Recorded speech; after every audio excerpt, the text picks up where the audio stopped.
নদীমাতৃক বাংলাদেশের আনাচে কানাচে জালের মতো ছড়িয়ে আছে অসংখ্য নদ নদী। তবে দেশের অন্যান্য এলাকার চেয়ে দক্ষিণাঞ্চলে নদীর সংখ্যা অনেক বেশি। পশুর নদী বাংলাদেশের দক্ষিণ পশ্চিমাঞ্চলের খুলনা ও বাগেরহাট জেলার একটি নদী। নদীটির দৈর্ঘ্য 142 কিলোমিটার, প্রস্থ 460 মিটার থেকে 2.5 কিলোমিটার এবং নদীটির প্রকৃতি সর্পিলাকার।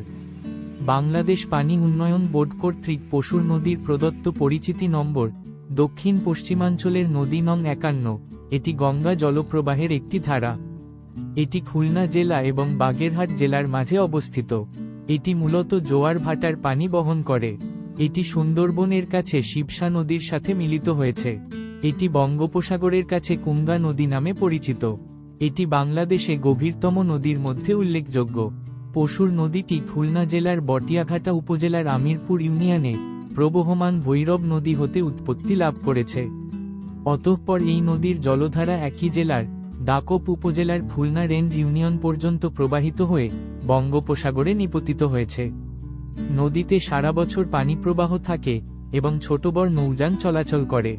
নদীটির উজানের তুলনায় ভাটির দিক অধিক প্রশস্ত। নদীটি জোয়ার ভাটার প্রভাবে প্রভাবিত। পশুর নদী সুন্দরবনের এক অতি বৃহৎ নদী, প্রকৃতপক্ষে রূপসা নদীরই বর্ধিত রূপ। খুলনার দক্ষিণে ভৈরব বা রূপসা নদী, আরও দক্ষিণে মংলা বন্দরের কাছে পশুর নামে প্রবাহিত হয়ে ত্রিকোণা ও দুবলা দ্বীপ দুটির ডানদিক দিয়ে বঙ্গোপসাগরে পতিত হয়েছে। মংলার দক্ষিণে পশুর সুন্দরবনের মধ্য দিয়ে প্রবাহিত হচ্ছে। গড়াই নদীর অধিকাংশ পানি নবগঙ্গার মাধ্যমে এই নদী দিয়ে প্রবাহিত হয়। বদ্বীপ অঞ্চলে আকারের দিক দিয়ে মেঘনার পর পশুরের স্থান। পশুর নদী চালনা থেকে প্রায় 32 কিলোমিটার দক্ষিণে মংলা খালের সঙ্গে যুক্ত হয়েছে। তারপর প্রায় দক্ষিণাভিমুখী প্রবাহিত হয়ে মোহনার 32 কিলোমিটার উত্তরে শিবসার সঙ্গে মিলিত হয় এবং পশুর নামেই সাগরে পতিত হয়েছে। নদীটি খুব গভীর এবং সারা বৎসরই নাব্য থাকে বলে এর মধ্য দিয়ে সামুদ্রিক জাহাজ প্রবেশ করতে পারে। এই নদীর তীরেই মংলা সমুদ্র বন্দর অবস্থিত। পশুর একটি গুরুত্বপূর্ণ নৌপথ, যে পথে খুলনা, বরিশাল হয়ে স্টিমার সহ লঞ্চ ও বিভিন্ন নৌযান বিভিন্ন দিকে যাতায়াত করে। নদীটি রূপসায় 460 মিটার, বাজুয়ানে প্রায় 790 মিটার এবং শিবসার সংযোগস্থলে প্রায় 2440 মিটার প্রশস্ত। নদীটির মোট দৈর্ঘ্য 142 কিলোমিটার। পশুর ও এর শাখা প্রশাখাগুলো সবই জোয়ার ভাটা দ্বারা প্রভাবিত। ইতিহাস সাক্ষ্য দেয় যে শত শত বছর ধরে চলে আসা সমুদ্র বাণিজ্য একটি দেশের প্রাণ স্বরূপ আন্তর্জাতিক বাণিজ্য সম্প্রসারণ ও অর্থনৈতিক উন্নয়নে সমুদ্র বন্দরের গুরুত্বপূর্ণ ভূমিকা রয়েছে। মংলা বন্দর খুলনার অন্যতম শ্রেষ্ঠ আকর্ষণ এবং বাংলাদেশের দ্বিতীয় সমুদ্র বন্দর, তাই দেশের দক্ষিণ পশ্চিমাঞ্চলে তথা দেশের সামগ্রিক অর্থনৈতিক উন্নয়নে এ বন্দর ব্যাপক ভূমিকা রেখে চলেছে। 1950 সালে 11 ডিসেম্বর ব্রিটিশ বাণিজ্যিক জাহাজ দ্য সিটি অফ লিওন সুন্দরবনের মধ্যে পশুর নদীর জয়মণিগোল নামক স্থানে নোঙর করে।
বুলবুল পাখি ময়নাটি আয়না জানা গান শুনি। বুলবুল পাখি ময়নাটি আয়না জানা গান শুনি। দূর দূর বনের গান, নীল নীল নদীর গান, দুধ ভাত দেবো সন্দেশ মাখিয়ে। বুলবুল পাখি ময়নাটি আয়না জানা গান শুনি।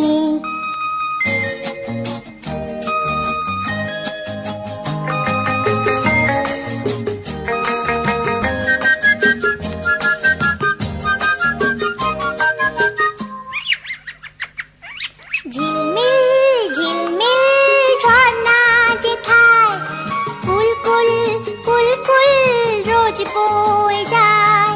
ব্যঙ্গমা ব্যঙ্গমি গল্প শোনায়, রাজার কুমার পক্ষীরা চড়ে যায়। ভোরবেলা পাখনা মেলে দিয়ে তোরা এলি, কি বল না সেই দেশে বেরিয়ে।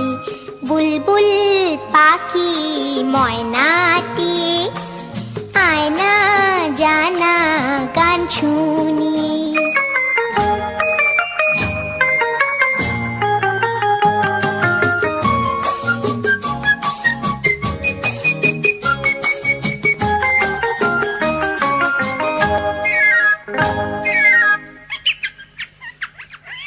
কোন গাছে কোথায় বাসা তোদের, ছোট্ট কি বাচ্চা আছে তোদের।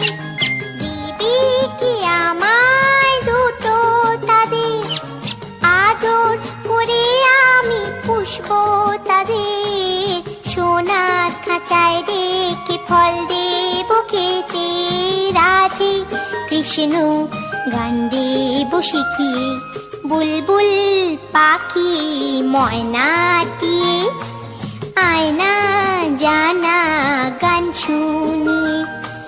দূর দূর বনের গান, নীল নীল নদীর গান, দুধ ভাত দেবো সন্দেশ মাখিয়ে। বুলবুল পাখি ময়নাটি